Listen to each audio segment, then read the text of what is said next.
¿Qué es un disco grande? Es decir, ¿de qué hablamos cuando hablamos de un disco grande? ¿Es el mejor? ¿Es el mejor hecho?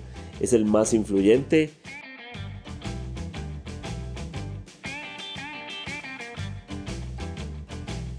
En estos días he comentado mucho la lista de los 500 grandes discos que publicó la revista Rolling Stone, que habla pues de una historia de la música contada claramente a través de las páginas de esta revista.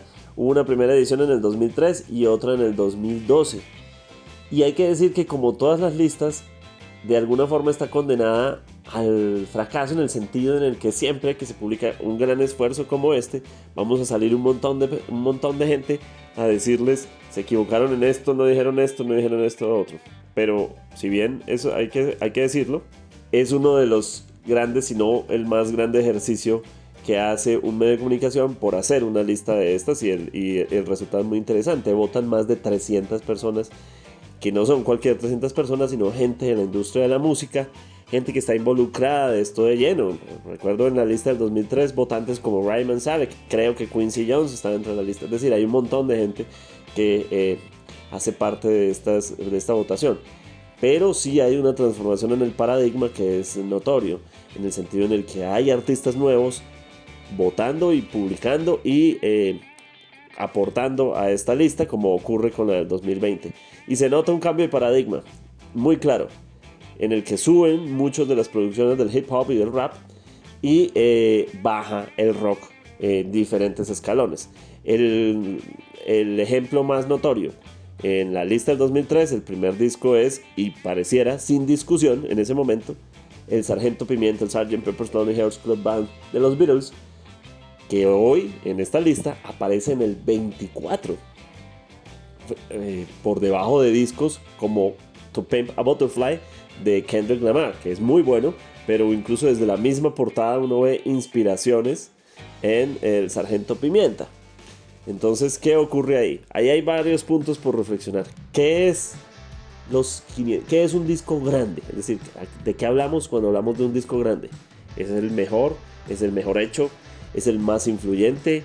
¿Es el más sorprendente para el género? Y en ese sentido, si uno cogiera esos 4 factores, habría que pensar si el Sargento Pimienta no debería estar más arriba, como otros grandes discos.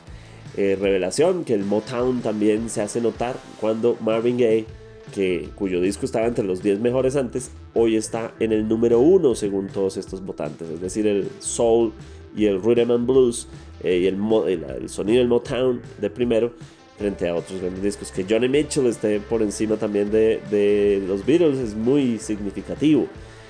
Y que en estos 500 grandes discos aparezca también, por ejemplo, en el puesto 496 aparezca Shakira, con Donde Están los Ladrones. Eso es muy interesante para nosotros, pero también aparecen otros nombres como Rosalía, y para el dolor de mucha gente, también para la felicidad de muchos otros, Bad Bunny. Lo segundo que habría que preguntarse es: ¿qué estamos hablando cuando hablamos de estos discos? Es decir, los 500 discos, ¿de qué? De la música en general, de la música popular en Estados Unidos. Cuando hablamos de música popular, es la música pop entendida como todo el fenómeno popular, es decir, se saca lo académico, lo experimental y todo eso. ¿O de qué tipo de discos estamos hablando? ¿Según la visión de Estados Unidos o según la visión de quién? No es del rock y no es necesariamente de la música popular, en el sentido en el que hay en la lista, por ejemplo, un disco como Kind of Blue de Miles Davis. Entonces, de repente el jazz aparece con un disco, pero ¿qué hace que Kind of Blue sea tan impactante como un disco de rock? Y si lo pensamos desde esa visión, desde esa visión global y no simplemente estadounidense o de habla inglesa, ¿qué pasa con los discos de la música del mundo? ¿Qué pasa, por ejemplo, Fela Kuti? ¿O qué pasa con el Buena Vista Social Club? ¿O qué pasa con el sello SM, cuyos discos son conceptualmente tan interesantes como muchos de los discos que están en esa lista? ¿O qué pasa con la música clásica? ¿Dónde está Yo-Yo Ma, por ejemplo?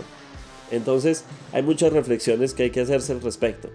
No tomárselo tan al dolor y al corazón. Si yo soy fanático de un género, debo interpretar esta lista como una sugerencias que me hace uno de los hitos de la industria para ver qué escuchar. Lo interesante es esa invitación, qué podemos escuchar. Pero sí baja muchísimo el rock, claramente. Por ejemplo, llama mucho la atención que Kanye West tiene más discos en la lista que David Bowie y que Led Zeppelin. No estoy diciendo que no lo merezca, lo que estoy diciendo es que llama mucho la atención ese fenómeno y que muchos de esos artistas del hip hop están por encima de muchos artistas de rock. No estoy diciendo tampoco que no lo merezca, lo que estoy diciendo es que hay un cambio en el paradigma de una revista como Rolling Stone, que ha sido un gran referente y muchos de sus grandes críticos musicales han definido la línea de cómo se hace la crítica musical en las revistas populares y para géneros como el rock. Pero pues hay que tomárselo con tranquilidad. Interesante acudir a las sitios donde puedo hacer el streaming de aquellos discos que no tenga. Pero, por ejemplo, los Beatles claramente bajan en la lista, los Rolling Stones bajan en la lista y entran 154 discos del siglo XX. ¿Qué hay que decir? Algo muy bueno, que no nos quedamos en la visión romántica del pasado, o por lo menos esta lista no lo hace, sino que exhorta a entender que sí ha habido gran música en este siglo, que no suena tanto, que no encuentra los canales para ser recordada como la música que nos han hecho recordar en las emisoras, los hits gordos del rock y todo eso durante muchos años. No significa que no haya grandes producciones, entre esas por ejemplo el de Kendrick Lamar. Felicidades a los artistas que entran. Interesante, por ejemplo, The Miseducation of Lauryn Hill está en el puesto 10 por encima de muchos discos que son considerados piedras o pilares de la historia del rock. Por ejemplo, Pink Floyd, Rolling Stones, los Beatles y muchos otros. Esto es Caja de Resonancia, yo soy Carlos Solano y los espero en la próxima edición de este espacio. Sigan mis listas a través de Spotify.